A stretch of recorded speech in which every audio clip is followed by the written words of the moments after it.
But when you take a closer look, there's one glaring omission on John Tory's resume.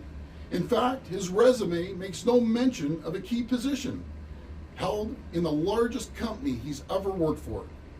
Something I believe that people of Toronto ought to know before they decide if he is capable of running this city.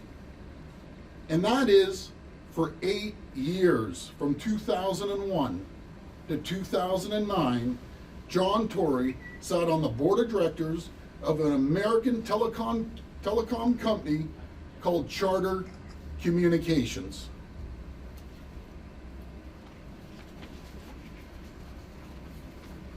Charter Communications, John Tory presided over for one of the largest bankruptcies in U.S. history. It was a $20 billion, I repeat, over $20 billion bankruptcy. Not only was he a member of the board, he even sat on the company's audit committee. This wasn't a brief stint. This was an 8-year period in his life, a time when he was leader of opposition at Queen's Park.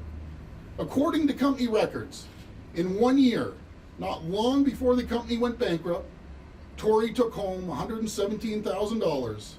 In the end, employees lost their jobs. The company's shareholders, common people who had invested their hard-earned money, lost almost everything. And then John just got up and walked away. These are the lost years in John Tory's resume, somehow omitted. I'd like to ask Mr. Tory why there's no mention of his 8 years at Charter Communications in his resume. John expects the people of Toronto to trust him with running this city they love. Yet, he doesn't think they deserve to know who he is and what he's done. Well, what's the story? I have not called John a name throughout this whole campaign. He's called me a turkey, trash, everything. I am pulling out his qualifications. There's a difference. Look at his resume. People deserve to know his resume. There's no name calling here whatsoever. I don't need to call John names like he calls me. I want to make sure that John Tory is held accountable by the people of Toronto. John, Doug Ford just said he's going to release some tack ads about your time on Charter Communications on the board of that company that went bankrupt. What's your response to that? Well, I will repeat something I've said before. I would stack my resume up against Doug Ford's any day of the week.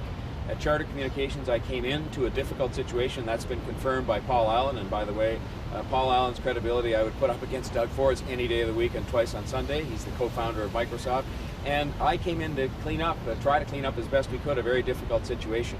And I'm proud of my resume. It is what it is, and I'll set out for all to see. And I would stack it up against Doug Ford's any day of the week.